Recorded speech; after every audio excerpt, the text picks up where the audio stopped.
네, 안녕하세요. 튜터리 영어 연구소의 튜터리 선생님입니다. 오늘은 조금 거기 음질 상태가 좀 괜찮기를 좀 기대합니다. 지난주에 찍었던 게 좀 음질이 좀 너무 약해가지고 잠깐 컨텐츠 제공을 제대로 못 해줬다는 죄책감이 살짝 있습니다.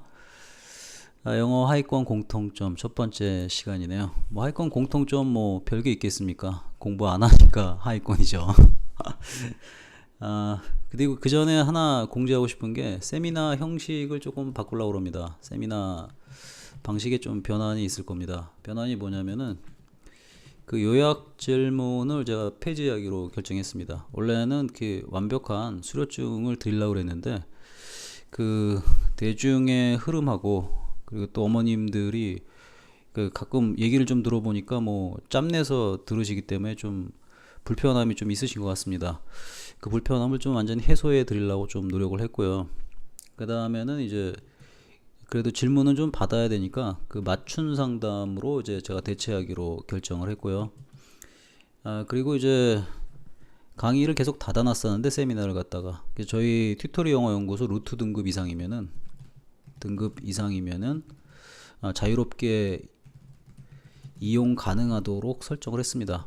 물론 이제 몇몇 그 고급 정보가 들어가 있는 몇몇 고급 정보 강의는 이제 비번으로만 운영됩니다. 왜냐하면 그건 참여하신 분들한테 좀 제공해 줘야 되는 프리미엄이라 좀 생각하거든요. 이제 방식 변환을 갖다가 조금 요약하면은 좀 개방성이 좀 더 많아졌고요. 개방성이 많아졌고 어머님들 입장에서 좀 편리함이 좀 더 많아졌습니다. 그렇게 운영하는 게 더 낫겠다고 제가 판단을 내렸습니다. 그리고 세미나는 그 추후에는 유료가 이제 유료 시스템을 제가 좀 바라보고 있는데 유료 시스템 같은 경우에도 무료하고 겹쳐가지고 그 루트 등급 이상을 이렇게 유료로도 바로 등업을 할 수 있게끔 처리했습니다. 제가 이제 등업할 때 처리하는 게 후기 쓰는 거하고 그 다음에 이제 기상하는 걸로 제가 딱 묶어놨거든요. 왜 그러냐면 제가 추구하는 거기 때문에 그 추구하는 것에 대해서 조금 관심을 가지시는 분들이 오기를 좀 기대하는 거죠. 그러나 루트 등급까지는 좀 편안하게 제공해도 된다는 생각이 좀 들었습니다. 그래서 이제 개방의 편의성을 좀 높였다는 거 알고 계셨으면 좋겠습니다. 자, 그리고 이제 만약에 세미나별로 제공되는 사은품 있잖아요. 사은품은 이제 후기 작성자로 대체하고자 합니다. 후기 작성자는 이제 뭐겠어요?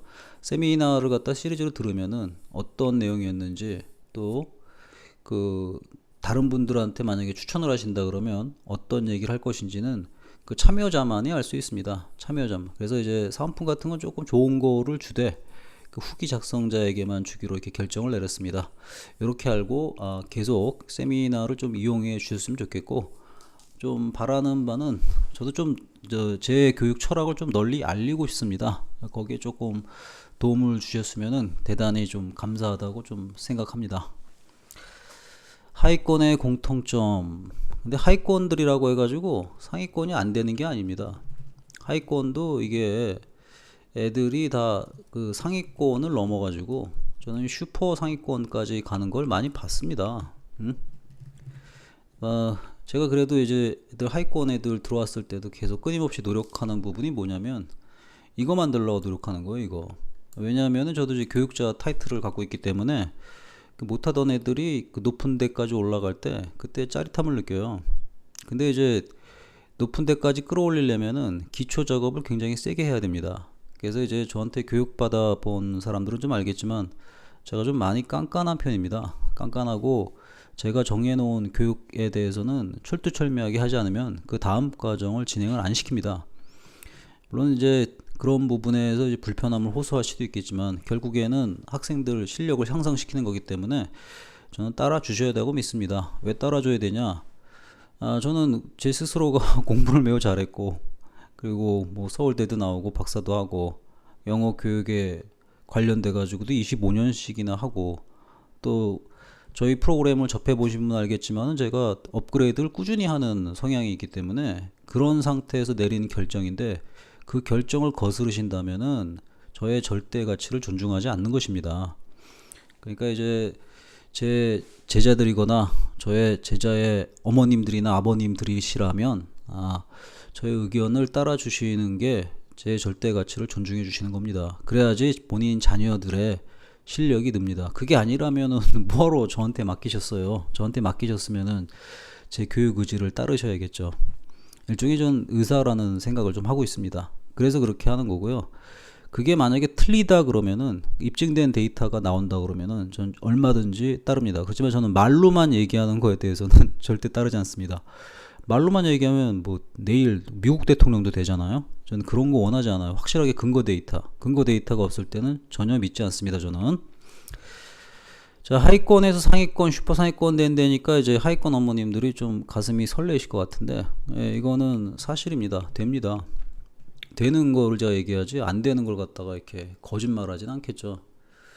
그 예전에 가르치던 애 중에 가장 기억 남는 애가 이제 정발중 댕기는 애죠. 정발중. 이름은 안 밝히겠습니다. 3학년 때 만났었는데 얘가 처음 왔을 때 점수가 영어가 몇 점이었냐면 55점 정도였습니다. 최고 잘 본 게. 얘가 이제 고1 올라가서 몇 점을 맞았냐면은 고1 돼가지고 맞았던 점수가 이제 94까지 올라갔습니다. 얘는 솔직히 제가 판단해도 거의 기적에 가깝습니다. 얘는 갖고 있는 특징이 좀 있었습니다.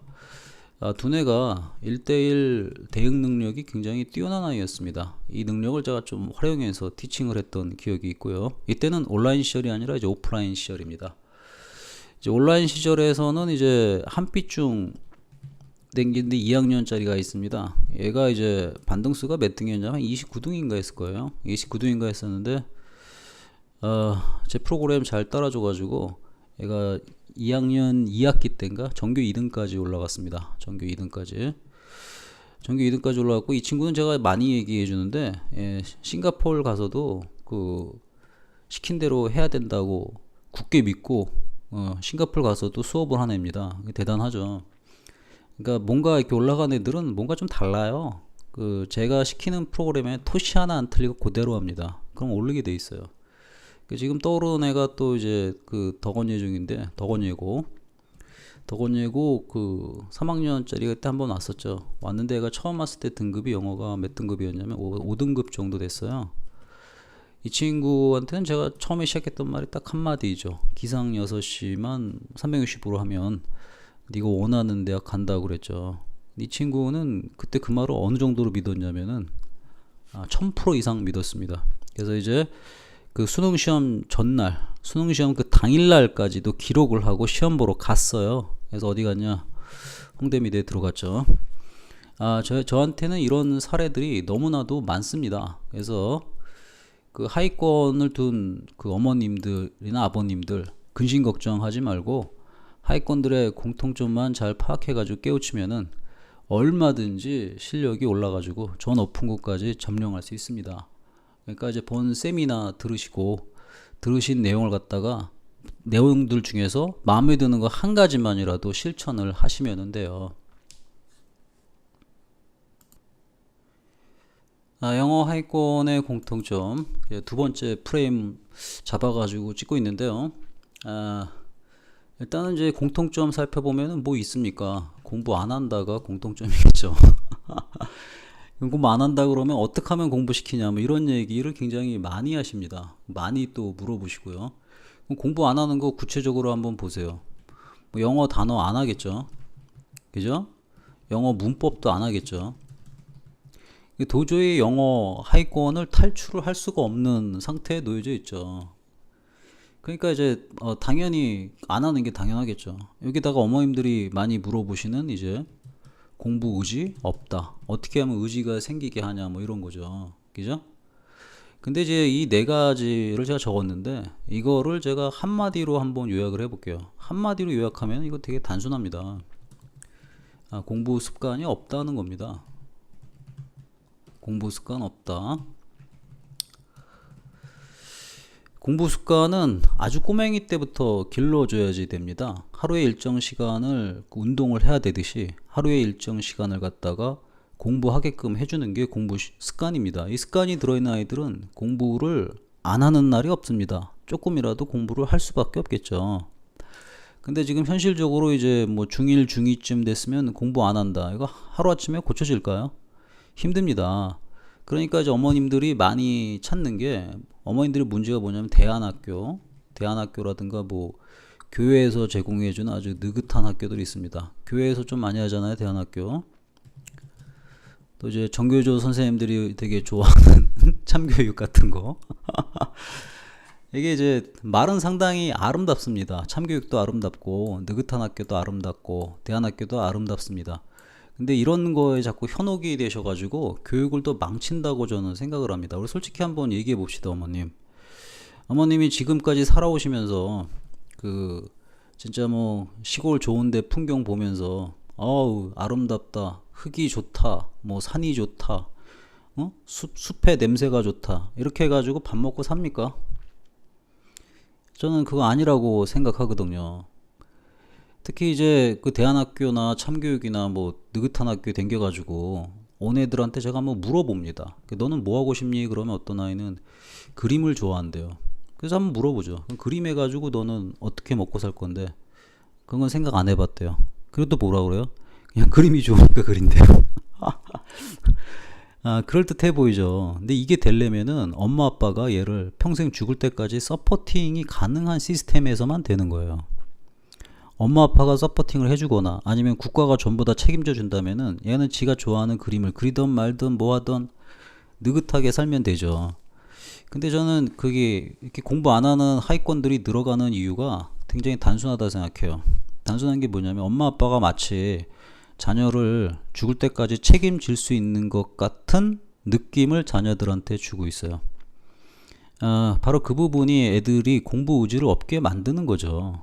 사실 요즘 애들 얼마나 잘 살아요. 뭐 제가 살고 있는 동네 쪽 파주 운정만 보더라도 뭐 신도시지만 집도 다 넓고 뭐 욕실도 다 2개, 3개 있잖아요. 거기다가 뭐 더우면 에어컨 나오고 추우면 난방 따뜻하게 되고 먹고 싶은 거 마음대로 먹고 뭐 이런 환경에 사는데 얘가 공부를 왜 해야 되겠다는 생각이 들겠어요? 안 들죠. 그러니까 결국에는 무언가 강한 욕구하고만 관련돼 있죠. 이 친구처럼 그림 그리겠다는 거. 근데 이게 현실적으로 그림을 그려가지고 어떤 돈을 만들겠다라는 것하고 연결이 돼야 되는데 그 연결이 안 된다는 거예요, 애들이. 그래서 제가 제일 강조하는 거는 뭔가 할 때는 애들이랑 많이 할 때 경제 게임을 상당히 많이 해야 된다 생각해요. 경제 게임. 동기부여를 주는 것 중에 하나입니다. 경제 게임. 일단 뭐 전 세계 공통으로 일단 경제력이 좀 해결이 돼야지 뭘 다음 걸 할 거 아닙니까? 그러니까 이 경제 게임을 해야 되기 때문에 자녀들을 일부러 거의 약간 빈곤한 고의적 빈곤이라고 표현해 주는데 고의적 빈곤 상태에 좀 놓여지게 할 필요가 있습니다. 이게 저는 하위권들 동기부여하는 것 중에 가장 중요하다고 생각해요. 지금 솔직히 엄마 아빠가 어떻게 된다 그러면 지금 자녀가 어떻게 될까요? 그냥 다 무너지지 않습니까? 모든 생활이. 뭐 그냥 느긋하게 엄마 아빠 돈 받아가지고 그림이나 그리겠다 그러고 장래 계획도 아무것도 없는 애들이 뭘 하겠습니까? 그래서 저는 이런 아이들을 만든 거는 저희들 책임이라고 생각해요. 대한민국이 이렇게 지금까지 요새 조금 삐그덕거리긴 하지만 성장 동력 받고 여기까지 살아온 데는 굉장히 열심히 살은 저희 세대들이 있지 않았나요? 그거를 가르쳐 줘야 된다 생각합니다. 그걸 가르쳐 주면은 가장 기본적인 것이 경제교육이에요. 경제교육을 시켜가지고 아이들의 공부 의지를 방향성을 좀 잡아주시길 바랍니다. 그게 전 제일 중요하다고 생각해요.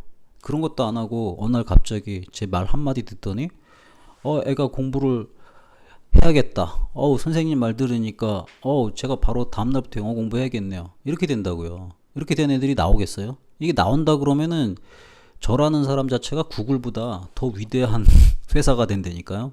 그런 건 존재하지 않잖아요. 그리고 그런 방법들을 막 찾아 헤매시는데 방법이 뭐가 필요합니까? 고의적 빈곤 상태 만들어주는 게 뭐가 어렵습니까? 하나 예를 들어주면 제 아이 교육 얘기를 하나 얘기를 해드릴게요.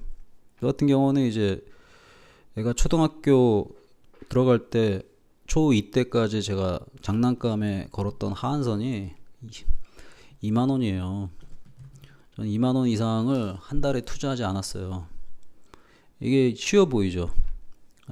쉽지가 않아요.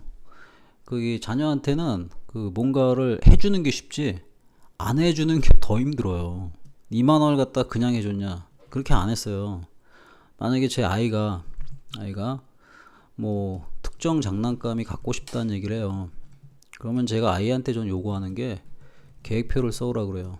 그 계획표는 뭐가 있냐면은 뭐 청소는 1,000원 뭐 이런 게 써 있어요. 청소는 1,000원. 아빠 신발 닦는 거는 뭐 2,000원 뭐 이렇게 이런 것들이 등등 써 있거든요. 그럼 그거를 네가 일주일 동안 실천해서 2만 원을 어떻게 벌 건지를 계획을 제가 세워 오라 그래요. 물론 이제 애 장난감 2만 원짜리는 미리 사놓지만은 그걸 얘가 달성했을 때 그때 그 장난감을 준다고요. 그럼 아이한테 뭐가 생기냐면은 성취감이 생겨요. 성취감. 그리고 애들 장난감 갖고 놀다가 금방 실증 내서 버리잖아요. 응? 그게 없어요. 자기가 쟁취한 거기 때문에 굉장히 소중하게 간직해서 갖고 놀아요. 그리고 그 다음 달 장난감을 뭐 살 것인지에 대해서도 굉장히 신중해지거든요. 근데 이거 운영할 때 방해자들이 물론 있죠. 한 명 있었어요. 한 명이 제 그 여동생인데 어느 날 진짜 어느 날 갑자기 고모네 집에 간다고 갔더니만 그 애가 갖고 온 게 이제 7만 원짜리인가? 7만 원인가 14만 원인가? 7만 원짜리 두 개였으니까 14만 원을 기억하네 제가. 14만 원짜리 장난감을 갖고 온 거예요. 깜짝 놀랐죠. 이거는 뭐냐면은 그 제 여동생이긴 하지만 저의 교육에 찬물을 끼얹은 대표적인 사례죠. 응? 고모랑 어디 백화점 가가지고 애가 사달라고 그러니까 그걸 덥석 사들고 왔는데 그래서 제가 한 조치는 뭐냐 이거 반환시켰어요. 뭐 그날 하루 종일이면 뭐 애가 울고불고 난리가 났죠. 필요 없어요. 머리가 썩어버린 아들이 생기게 한번 이게 허용을 해주게 되면 다음번에 제가 또 허용을 해야 돼요. 그럼 애 울고불고 난리치는 거 지켜보는 게 쉬워 보여요? 안 쉬워요 그거. 그냥 줘버리고 말지. 근데 제가 이런 짓을 한다고요. 왜 하냐?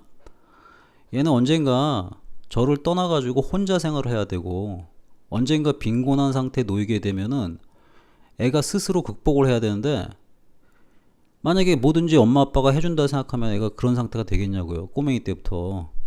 안 된단 말이에요. 저는 그걸 가장 경계해요.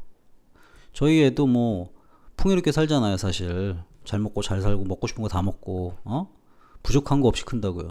저는 그게 되게 두려워요. 그런 상태에서 애가 성인이 됐을 때 경제적 공공이었을 때 뭔가 삶을 금방 포기하거나 의지력 가지고 일어나지 못할까봐. 그래서 그런 의식을 심어주려는 게 저는 부모 역할이라고 굉장히 생각하고 그게 바로 이제 공부를 할 수 있는 의지를 만들어줘요. 그런 거에서 경제 게임을 굉장히 많이 해요 제가. 그 다음에 이제 언어 습관에서도 그런 걸 좀 많이 해요 제가. 언어 습관은 어떻게 하냐. 막 아들이 이런 얘기 하죠. 아빠 그 우리 집에 친구들 데려와도 돼 이러죠. 이때 저는 가리켜요. 얘야 우리 집 아니야.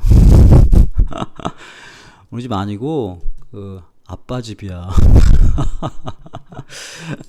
아빠 집이고 너는 아빠 집에 얹혀 사는 거야. 이걸 저는 꼬맹이 때부터 교육시켰어요.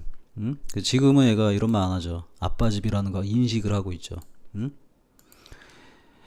그러니까 이제 소유 개념부터 좀 가르친다고요. 근데 제가 이런 얘기하면은 거기 저를 알고 있는 주변의 엄마 아빠들 보시면 이런 얘기 들었을 때 깜짝 놀라세요. 정말 그렇게 하냐고. 진짜 그렇게 하거든요 제가. 그래야지 애가 독립심이 생기고 뭔가 해보려고 그러지 않겠어요. 대신에 이제 애한테 서포팅 해주는 거는 뭔가 돈을 벌 수 있는 일을 하려고 그럴 때 서포팅을 해줘요. 그러니까 무한정 애가 하고 싶다고 해주는 게 아니고요. 뭐 영어 공부할 때 그림 그리기 할 때도 영어 동반해서 시키고 그러는 것들이 다 이런 것들의 결과물이지 그냥 하루아침에 이렇게 하니까 공부해야 돼 하면 애가 공부하겠냐고요. 공부 안 한다고요. 그러니까 하위권들은 뻔해요. 그냥 지금 이대로가 좋은 거예요. 엄마 아빠가 너무 잘해주니까. 거기다가 엄마 아빠가 여태까지 키우면서 어디 놀러 다니긴 했지만 공부 습관을 길러주려고 노력하신 분들이 없다는 거죠. 바로 이 부분이 핵심인 거예요. 이걸 습관으로 물려주시면은 애는 당연히 기계적으로 공부할 수밖에 없어요. 제가 늘 얘기하는 거는 이 공부 습관이라는 건 하루아침에 길러지진 않아요. 그래서 이제 단계별로 공부 습관을 좀 만들어주는 게 필요하죠. 공부 습관 자체는 결국 성공 습관이 되고요. 이 성공 습관 자체가 그 생활 습관이 되는 거죠. 그러니까 이제 이 공부 습관에서 제가 항상 강조하는 게 뭐예요? 그 절대 공부 시간이잖아요. 절대 공부 시간이 몇 시간이었어요? 그죠? 국어 1시간, 영어 1시간, 수학 3시간 매일 하라고요. 이렇게 적어 놓으면은 영어 1시간 갖고 되냐 그러는데, 영어 1시간 매일 같이 하는 애 있어요? 일주일이면 7시간인데 학원으로 따지면 2시간짜리 3번 가는 건데, 학원에 가서 그냥 가서 3번 가서 앉아 있는 게 공부했다고 얘기할 수 있나요? 아니잖아요. 공부를 그렇게 하는 애들은 없어요. 그럼 하루에 영어 1시간만 시키면은 하위권이 아닌 게 되죠. 그러니까 이제 하위권들은 영어 1시간도 안 해요. 시험 때도 안 해요, 애들. 시험 때 같은 경우 많이 할 것 같은데, 딱 앉아서 하는 폼이 딱 정해져 있어요.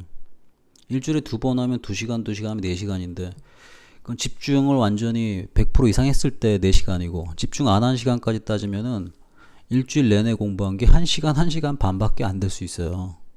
그 상태에서 뭐 학원 한 달 댕겼다 이런 얘기 많이 하시죠? 한 달 댕겼는데 애가 몇 번 갔어요? 8번 갔잖아요. 그러면 8번 갔을 때 한 번 갈 때마다 2시간인데 2시간 액면가로 다 했다 쳐도 28에 16, 16시간이니까 24시간도 안 나와요. 그거 공부하고 성적 안 나왔다고 얘기하시면 말이 되나요? 말이 안 되죠, 사실 말이. 응? 그러니까 공부를 안 하는 걸 바꿔주게 되면 하위권은 공부를 잘할 수밖에 없어요. 안 하던 애들이 하는데 성적이 안 나오겠어요? 나오죠. 그래서 쟤도 애들 교육시킬 때 저도 포커스를 맞추는 게 뭐냐면 억지로라도 공부할 수 있게끔 만들어 버리는 거죠. 또 하위권들이 공부할 때 특징이 그냥 눈팅으로 한번 읽어보는 거에 끝나요. 그 상태로 시험은 볼 수 있어요. 어머님 아버님들은 또 여기 학생들은 그렇게 공부해가지고 시험 봐가지고 성적이 나와? 그렇게 공부하면 편하잖아. 눈도 편하고 뇌도 편하고 공부했다고 핑계 댈 수 있어서 편하고 또 몇 번 끄적이기는 하고. 그 시험 보면 기억나니? 기억 안 나잖아. 그게 무슨 공부야. 그래서 공부를 하더라도 그 집중력 부분이 굉장히 중요하죠. 그래서 이걸 키워주려면은 하루에 공부를 워낙 안 한다 그러면은 약속을 하세요. 오늘 가서 공부하기 싫지? 그 다음에 하세요. 그러면 영어 단어 1시간이라도 하자. 응? 영어 단어 1시간이 아니라 영어 단어 10분 매일 같이. 응? 이거 할 수 있잖아요. 또 영어 문법 10분 매일 같이. 여기서부터 출발을 하세요. 이거 가지고 됩니까? 중요한 건 이것도 안 하잖아요. 그러니까 뭔가 가르쳐 주시면은 그 토를 달지 마시고 그냥 하세요. 그 이거보다 더 좋은 방법을 제시해 달라고 그러면 제대로 하세요. 그러면 매일같이 영어 1시간. 그 방법이라는 게 얘를 갖다가 어느 날 갑자기 천재로 만드는 걸 저한테 요구하신다면은 그런 건 존재하지 않아요. 제가 이렇게 영어 하위권의 공통점 타이틀을 달고 이렇게 장시간 걸쳐서 얘기하는 이유가 뭐냐면요. 너무 단순해요. 뭐가 단순하냐? 깨우침을 받으시라는 거죠. 어떻게 건물이 지하실이 있다가 다음날 갑자기 100층이 됩니까? 응? 지하실 더 파야죠. 더 파서 올라와야지 비로소 이제 1층 짓고 2층 짓고 3층 짓는 거 아니에요. 이 단계를 거스르고 100점 맞는 건 없어요. 그래서 그 지금부터 이제 하위권들이 공부를 안 한다 싶으면은 공부하게끔 하세요. 가서 물어보세요. 일단 제일 먼저 물어볼 게 뭐예요? 가장 좋은 질문 맞잖아요. 대학 가니 안 가니? 응? 모르겠다 그러는 걸 인정하지 마세요. 선택하라 그러세요. 갈 거니 안 갈 거니? 선택하라 그러세요. 안 간다 그러면은 다 놔버리세요. 직업교육 들어가면 돼요. 응? 만약에 안 간다 그러면 직업교육 들어가세요. 돈 벌어야 되니까. 응? 간다 그러면 당연히 이제 지금부터는 절대 공부 시간 틀 안에 들어오는 거죠. 선택하라고. 모른다가 없어요. 모른다는요 지금처럼 그냥 편하게 안 하겠다는 거죠. 모른다는 안 한다고 똑같은 거죠. 그 다음에는 이 1번이 성립되면은 그 1번이라는 것 자체가 1번 자체가 대학을 공부를 하기 위한 동기이자 공부를 하기 위한 목표이자 공부를 하기 위한 의지예요. 이 모든 게 설명이 돼요. 그 다음에 세 번째 항목은 어머님들한테 부탁하고 싶은데 정말 부탁하고 싶은 게 있어요. 학생보다도 자녀 변호하지 마세요. 애가 공부 안 한 걸 왜 어머님들이 변호를 하십니까? 응? 그거 애가 공부 안 한 것 때문에 담당하는 선생님이 걔를 안 좋게 볼 것 같아요? 담당하는 선생님들은 저를 포함해서 이미 알고 있어요. 애들은 공부하지 않는다는 걸. 근데 그 부분에 대한 정보를 어머님하고 아버님한테 드리는 거예요. 그 정보를 드렸으면 그냥 받아들이시면 되는데 거기에 꼭 변호를 하세요. 애가 뭐 때문에 아팠고 갑기 때문에 못했고 뭐 이런 얘기를 하시는데 그때 저는 모든 걸 읽어요. 아, 얘는 이렇게 성장을 했구나. 그러니까 자기가 못해도 잘못한 게 아닌 거야. 엄마 아빠가 변호해줘 버리니까. 그건 잘못한 거잖아요. 안 한 건 안 했다고 딱 부러지게 얘기하셔야지. 어떻게 그걸 갖다가 뭐 때문에 못했다 이런 얘기를 하십니까? 그럼 그런 얘기 하시면은 애가 나지나요? 안 나지잖아요. 그럼 뭐만 좋은 거예요? 애 입맛에만 딱 맞는 얘기잖아요. 근데 그렇게 애가 만약에 어머니 아버님이 갑자기 어느 날 사라진다. 그럼 애가 어떻게 되겠어요? 다른 사람이 그 귀하의 자녀를 그렇게 대해주나요? 절대 안 대해주죠. 우리 좀 더 솔직하게 얘기해 볼까요? 제가 왜 어머님들이 맡긴 자녀에 대해서 존중을 하고 잘 대해줄까요? 그 이유는요, 그 뒤에 어머님하고 아버님이 있기 때문에 그래요. 제가 어디 뭐 동남아 가가지고 뭐 빌빌대는 아이들이 있다. 보면은 불쌍하다 생각이 들지만 뭐 존중하면서 공부 교육할 의지를 제가 갖나요? 저는 솔직해요. 안 생겨요, 솔직히. 그냥 그 나라 문제잖아요. 근데 여기는 제가 직접 교육비까지 받고 애를 가르치는데 당연히 잘 가르치려는 마음이 안 들겠어요? 당연히 마음이 들죠. 근데 걔가 왜 그런 대우를 받냐고. 그렇게 존중받는 대우를 누구한테 받냐고요. 결국은 어머니, 아버님 때문에 대우를 받잖아요. 그럼 거기서 이미 끝난 거 아니에요. 근데 거기다가 대고 자녀를 변호하고 공부 안 한 것도 저보고 다 이해해달라 이렇게 하시는데 그럼 교육이 됩니까? 교육 자체가 안 돼요. 교육 자체가. 그러려면은 집에다가 굉장히 돈 많이 주는 선생님을 부르셔가지고 가르치시면 돼요. 황족처럼. 그게 아니고 우리 일반 사회에서 적응할 인재를 키우고 싶다 그러면은 담당 선생님께서 하시는 대로 내버려 두시는 게 나아요. 그 중에는 뭐가 있어요? 마음에 안 드는 부분 당연히 있죠. 왜 마음에 안 드냐? 모든 사람은 다르거든요. 그래서 교육의 틀이라는 게 존재하는 거 아니에요? 그래서 하위권들이 공부 습관이 안 생기고 성공 습관이 안 생긴 이유 중에 하나는 저는 가정교육에 있다고 봐요. 지금부터 하시면 되잖아요. 아셨으니까. 공부 습관 길러주실 거죠. 정 힘들면 요거라도 하게 하실 거죠. 이거를 출발하는 순간부터 어머님 아버님의 자녀는 하위권이 아니고 너도 하위권이 아니야. 그래서 하위권의 공통점 괴롭게 들으셨을 텐데 잘 받아들여줬으면 좋겠습니다. 여기까지 제가 쭉 설명하면서 궁금한 게 있으면 질문을 하시는데 질문에다가 뭐 구체적인 방법을 A부터 Z까지 적어주십시오. 이런 것 좀 하지 마세요. 그럼 어떻게 다 적어요? 그리고 제 방법이 어머님 아버님들한테 다 맞을 수도 없는 거잖아요. 그래서 제가 일례를 많이 드리잖아요. 그리고 틀을 제가 제시해 드리잖아요. 그럼 틀을 제시해 드리면은 틀에 맞춰 가지고 살을 붙이는 거는 각자의 몫이에요. 근데 A부터 Z까지 달라 뭐 이런 얘기를 하시는 분들은 뭐냐면은 세상에 무언가 완벽한 방법이 있다 믿으시는 것 같은데 그런 건 없어요. 완벽한 것처럼 보이는 것 뿐이에요. 그래서 본인이 먼저 하다가 시행착오를 갖고 겪으세요. 이 틀을 하나 알고 있다는 것만도 굉장히 큰 거죠. 알면 뭐합니까? 실천을 하셔야죠. 오늘 집에 가시거든 꼭 하세요. 애한테 물어보세요. 대학 가니 안 가니? 안 간다 그러면 직업교육 시킨다 그러세요. 다니던 거 다 끊어버리세요. 의미가 없잖아요. 직업교육 시켜야지. 응? 여기 애니까 안 된다. 직업교육 안 하면 뭘로 밥 먹고 살라 그래요? 현실적인 사고방식을 좀 애들한테 주입을 시켜줘야죠. 간다 그러면 그 다음부터는 이거죠. 모른다는 안 한다기 때문에 선택이 주시면 안 돼요. 그럼 대학교가 만약 간다로 결정되는 순간 모든 말빨이 먹히기 시작하죠. 대학 가냐 안 가냐 이게 되게 중요한 얘기예요. 자녀 변호 금지. 공부 안 했으면 안 한 거에 대해서 명쾌하게 얘기해 주시기 바랍니다. 자, 영어 하위권의 공통점 기대하셨던 것과 좀 다를 수 있는데 저는 근본적인 거 얘기하는 거 좋아해요. 그게 해결되면은 모든 게 해결됩니다. 예, 감사했습니다.